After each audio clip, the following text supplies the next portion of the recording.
Tempo não é dinheiro. Tempo é mais valioso que dinheiro. Pode obter-se mais dinheiro, mas não mais tempo. Então, como podemos geri-lo melhor?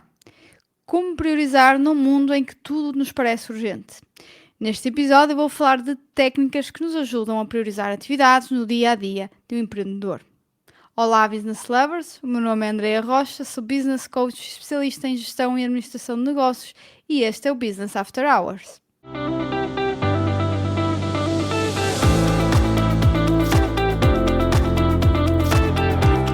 Olá, business lovers! Sejam muito bem-vindos ao segundo episódio do podcast Business After Hours.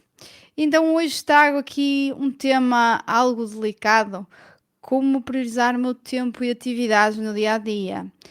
Bom, normalmente as pessoas dizem que eu sou boa a gerir tempo. Eu achava que não, até que realmente comecei a perceber aquilo que eu conseguia fazer com o meu tempo e o que as outras conseguiam e perceber que se calhar até tem aqui algumas vantagens, algumas coisas a ensinar e a passar aos outros.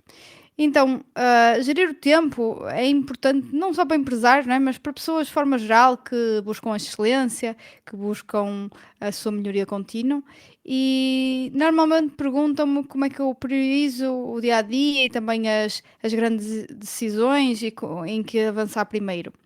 E o que eu vou deixar aqui são apenas algumas formas de estruturar o pensamento, de como priorizar e algumas regras que eu considero regras de ouro da gestão de tempo. Então, um dia tem 24 horas para toda a gente, certo? Uma hora tem 60 minutos para todos e por aí adiante. Então, é fácil para empreendedores sentirem-se sempre sobrecarregados com o trabalho, levando a que sintam que todas as tarefas são importantes e desperdicem efetivamente tempo com tarefas que não agregam valor. Isto é o mais comum. É impossível priorizar se não houver um objetivo claro em mente daquilo que efetivamente é o nosso propósito, aquilo que é o nosso maior goal e focar a nossa atenção nisso, as nossas atividades e o nosso dia a dia. Então eu trago aqui para começar, 5 regras de ouro de como priorizar ações e tarefas para empresários. Então, aqui, regra número 1.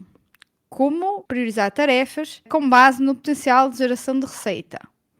Então, atividades que geram receita devem ser sempre as primeiras tarefas do dia, as primeiras tarefas da semana para qualquer empreendedor, não é? Normalmente são atividades que a probabilidade de procrastinar acaba por ser maior, muitas vezes aquelas que nós não queremos fazer e aquelas que também têm maiores consequências, quer positivas, se as fazemos, quer negativas, não é? Caso não as façamos. Então isto efetivamente deve estar logo no início. Se nós fazemos coisas mais importantes no início, não vamos chegar àquela questão de chegar ao final do dia e fiz tanta coisa, mas realmente o que é importante não fiz e deixo para amanhã e amanhã continuo nesta roda, não é? E neste círculo vicioso e estamos sempre na mesma. Então, há exemplos de tarefas que geram receita e que nós devemos colocar como nossa prioridade no dia, na semana, no mês, etc. Sempre em primeiro. Cartas de venda, prospecção e angariação de leads, pitching, follow-up com propostas que não foram fechadas, gerar propostas de venda, otimizar operações e ganhar eficiência nos processos. E ao completarmos as tarefas no início do dia, quando temos mais motivação, mais energia, mais autodisciplina, estamos a encaminhar-nos para o sucesso e a alinharmos com as nossas prioridades logo desde cedo. Depois, regra número 2, dizer que não a trabalho que não precisa fazer. Aparentemente parece trivial, não é? Mas o que nós acontecemos é que nós, em vez de dizer, como eu costumo dizer, say no by default, nós fazemos o contrário, nós dizemos say yes by default. E atenção que eu também luto muito contra isto, porque o meu síndrome é sempre que alguém me pedir ajuda, eu sim, o que é preciso, não é? E isto é algo que nós temos, ok, parar, pensar, refletir e ter em conta se efetivamente aquilo deve ser feito por mim, deve ser feito naquela altura, se deve efetivamente ser uma prioridade, uma preocupação minha. Então a pior coisa que nós podemos fazer é dizer sim a tudo e não ter tempo para nos focarmos em tarefas críticas, que o negócio depende. Tão importante como eu costumo dizer isto, como fazer uma lista do que fazer, muitas vezes é fazer uma lista do que não vou fazer.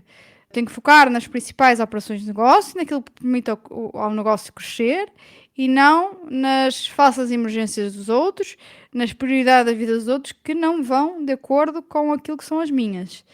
Priorizar aquilo que nos vai fazer progredir e inicialmente dizer não a todo o resto, ok? Isto pode custar, mas acreditem que vale a pena. Eu falo por experiência própria. Então, regra número 3, criar blocos de tempo. Planear o dia com blocos de tempo, atribuir períodos de tempo a cada tarefa, criar uma lista de tarefas e organizá-las do mais importante para o menos importante e não se preocupar demasiado em cumprir categoricamente todas as tarefas, porque se nós cumprimos as mais importantes, está feito. E isto todos os dias, é óbvio. Ao focar numa tarefa de cada vez e com um tempo definido, evitamos estar a sobrecarregar-nos com tempo numa tarefa que não agrega assim tanto valor, né? E colocar menos tempo e tentar cingir-nos esse tempo para uma determinada tarefa que tenha um menor grau de importância. Então, mais coisas relativamente a esta regra número 3. Tentar marcar tarefas importantes para as horas de picos de produtividade. Embora haja muita pessoa, e eu própria também já pensei isto, eu sou produtiva é à noite, sou uma pessoa noturna, etc. Não, isto está provado que nós temos quase aqui um relógio interno e se nos fecharem até numa caverna, sem luz, sem acesso a nada, o nosso corpo vai se reger por aquilo que é o nosso, lá está, relógio interno, nossos genes relógio.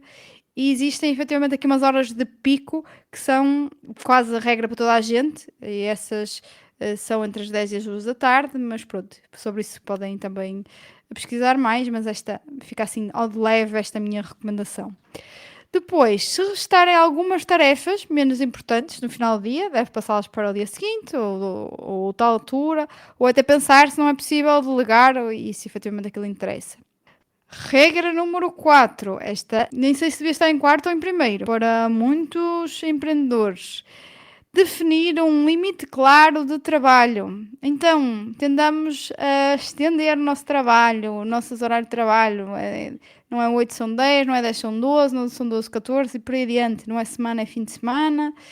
E são realmente necessários limites em relação ao tempo e energia despendidos. Existe a tendência a cada vez de colocarmos cada vez mais responsabilidades para nós, mais coisas para nós, porque queremos fazer à nossa maneira, porque os outros não fazem igual, etc, etc. E acabamos por não ter tempo para viver a vida, para aquilo que é o nosso propósito maior, provavelmente, de empreender. É preciso efetivamente fazer esta pausa, definir logo à partida durante a semana quais vão ser esses tempos, agendar e bloquear, tal como agendamos para as reuniões e tudo o resto. Temos que efetivamente guardar esse tempo para nós mesmos, seja isso que nós acharmos que é o tempo para nós. Para uns pode ser ir jogar golfe, para outros pode ir ir ao cabeleireiro, estar com o filho, etc. Isto permite-nos também fazer com que tenhamos que delegar mais coisas e planearmos também melhor, não é? Porque se temos aquele tempo preenchido para uma coisa que é nossa, há uma coisa importante que tem que ser feita, nós vamos ter que acabar por passar para outra pessoa. Aí começamos a ganhar escala como empreendedores também. Então, bloquear também os fins de semana, férias. Não estou a dizer que por vezes não há necessidade, e eu próprio faço, de trabalhar ao fim de semana ou férias, mas uma coisa é exceção, outra coisa é por regra, e outra coisa é quando não estabelecemos limites e limites razoáveis. Ao contrário do que muitas pessoas pensam, isto não sou eu que digo, são estudos, ok? Fizeram isto já com estudos com alunos de Harvard, em que realmente notou-se que o facto de haver pausas, haver descansos, havia efetivamente uma redução do stress, mais produtividade, ao contrário do que as pessoas pensam, e também mais criatividade, ok? Isto é verídico. Agora, por último, regra número 5, completar uma única tarefa. Focar e executar uma única tarefa de cada vez, o que dá alguma margem de manobra e motivação para continuar a trabalhar e também clareza mental. Multitasking é distração, multitasking é destrutivo, porque requer uma constante atenção e reorientação perpétua do nosso empenho, coisa que o nosso cérebro não foi preparado para fazer. E estudos mostram que multitasking é ineficiente, promove a ansiedade e traz, efetivamente, piores resultados. Então, eu agora disse que ia falar aqui de um método e eu trago aqui um método que foi descrito por Stephen Covey no livro Seven Habits of Highly Effective People, ou seja, os 7 hábitos das pessoas altamente eficazes, é assim a tradução do livro para português, que é o método dos 4 quadrantes. Então ele divide aqui, basicamente na vertical, entre importante e não importante, e na horizontal, urgente ou não urgente. Isto é mais fácil de ver, não é? Claro, com uma representação gráfica, podem efetivamente procurar na internet os 4 quadrantes de Stephen Covey e encontram rapidamente. E então, o que é que são estes 4 quadrantes? Parte importante. Então, nós temos aqui o quadrante número 1, importante e urgente, tarefas de imediato. Cuidado, isto são tarefas de imediato, ok, são importantes e urgentes, temos de fazer agora, não é? Mas muitas vezes há tarefas que caem aqui que não deviam cair aqui. E se caem aqui é porque algo não foi feito antes. E não foi feito antes algo do quadrante número 2, que vou já falar à frente. Aqui está o quadrante do apagar fogos, não é? Do deadline projetos, de crises, de coisas que eram para ontem, de entregas em vias de não cumprir o prazo. Então vamos fazer isso no imediato, mas temos de ter um plano de análise, perceber o porquê disto ter acontecido e evitar que volte a acontecer, né? Senão vamos viver aqui sempre na ansiedade e no modo bombeiro e não no modo empreendedor. Depois, quadrante número 2, importante e não urgente, como relações, sonhos, programar aquilo que mais rapidamente podemos fazer. Se não fazemos tarefas neste quadrante, tal como eu tinha dito, nós vamos viver sempre no quadrante 1. E o planeamento, pensar na estratégia da empresa, enquadra-se aqui no quadrante 2. É algo muito importante, mas nós pensamos não é urgente. Não vai cair a casa abaixo se não fizermos hoje, não é? Mas se calhar cai daqui a uns anos. Porque se isto nunca for feito, algum dia isto vai virar a tarefa do imediato. Então, quando nós não conseguimos fazer no dia, não é? Mas não pode ser postergar até à eternidade, não é? Nós temos que identificar quais são essas tarefas, quais são essas importantes e não urgentes, e que nós vamos fazer com alguma frequência, ainda que não, se calhar, diariamente. Escrever quando é que ela vai acontecer, qual é o dia, qual é o mês, qual é o ano. Colocar na nossa agenda, está programado, e nesse dia, aconteça o que acontecer, não há que pensar mais, é fazer e não adiar perpetuamente. Planeamento, estratégia, técnicas de prevenção para as coisas que acontecem, lá está, que são importantes e urgentes e que nos podem levar a consequências extremamente negativas e que não foram pensadas antes, estão todas neste quadrante. Depois, quadrante número 3, não importante, mas urgente. Aqui estamos a falar de algumas interrupções, e-mails não importantes, eventos sociais, reuniões, que o ideal é adiar, ou delegar simplesmente, e é a melhor forma de fazer, efetivamente, muitas vezes, é delegar noutra pessoa, uma vez que não é importante, provavelmente conseguimos encontrar alguém que consiga fazer isto por nós, que não seja o empreendedor, o empresário, o dono do negócio. Depois temos o quadrante número 4, não importante e não urgente. Algumas chamadas, alguns e-mails, correspondência que nos chega que não interessa minimamente e vamos abrir, microtarefas, relatórios que ninguém lê, etc. O que fazer com isto? Simplesmente não é importante, não é urgente, eliminar. Depois aqui por último, eu gostava de falar aqui de um conceito, o conceito da única coisa, que é um conceito que o Gary Keller aborda no seu livro, A Única Coisa, ou The One Thing, para quem quiser ler em inglês, que é quando nós queremos alcançar mais, nós devemos fazer menos. Parece paradoxal, certo? E este efeito dominó que ele fala, basicamente temos que encontrar, a nossa vida é definida por dominós, e nós temos que encontrar a peça que ao tocar vai fazer com que as outras todas vão cair. E qual é o esforço mínimo que nós temos de fazer para bater nessa peça, na peça certa, para que todas as outras caiam e que despolete aquilo que nós temos como projetado como resultado final. Os resultados extraordinários resultam de fazer uma única coisa de cada vez.